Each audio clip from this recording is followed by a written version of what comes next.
Hello. I wanted to do another quick vlog to do with my Acting Your Age campaign on a couple of issues, really. The first is I just wanted to address some comments. It's always good, isn't it, to address comments, especially negative ones that are made about you.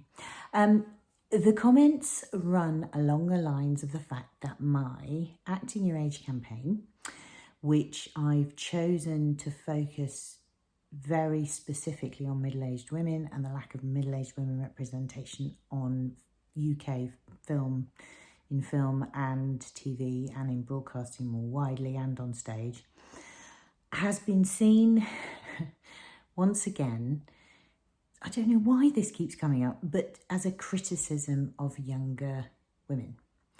It's not a criticism of younger women. It's certainly not an attack on younger women. It is highlighting middle-aged women, because over the age of 45, still here in the UK, predominantly female actors don't get work. If they do, it tends to be very stereotypically marginalised parts. So they're usually in cardigans. They're usually telling everybody to be careful, or not to do this, or not to do that, or is that wise? They tend to be killjoys, they tend to be humorless, they tend to just be a pain in the arse.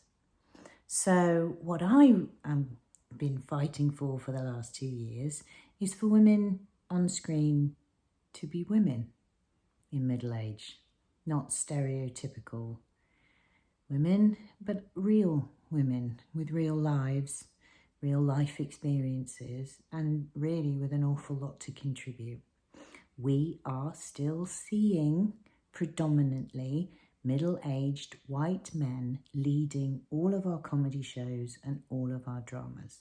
And all I'm saying in my campaigning is that we need to see representation of all women, not just young women, because today's young, in-demand actress is tomorrow's middle-aged, unemployed actress. I want to have the conversation now. I want to challenge the way things are being done, because things haven't moved on for women in the UK in TV and film since both of those mediums were created. We will talk about representation, and we will talk about diversity, and we should talk about diversity, but diversity also should be extended to women who aren't just young. That's my point, and it's not a criticism. And if I criticise the fact that there is a monopoly of young women on our screens, well, that's a privilege of opportunity that isn't being extended to middle-aged and older women. It's a privilege of opportunity for middle-aged men and young women only. And under the age of 45, representation across all of our broadcasters is roughly equal. I'm just asking that that be extended. And I think it's a pretty poor form of feminism not to address and include all women in that campaigning and in that call for greater representation. And that's all it is.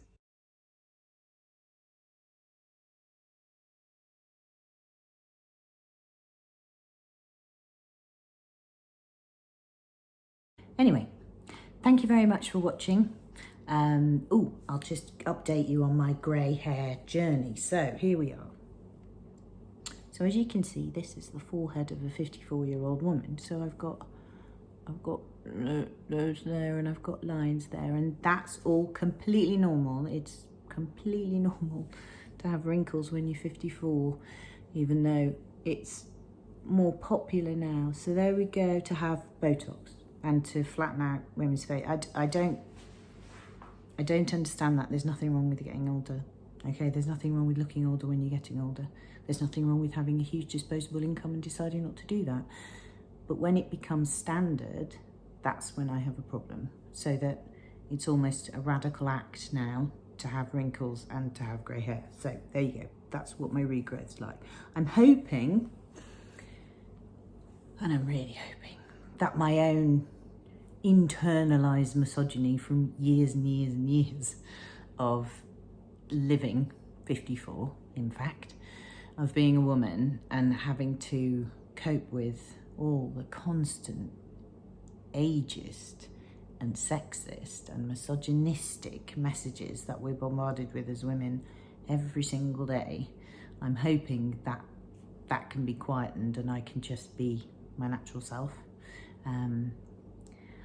But we shall see. But I shall keep bothering you with these videos and then you can make your mind up as to whether or not it was perhaps a good or bad idea. But anyway, thanks so much.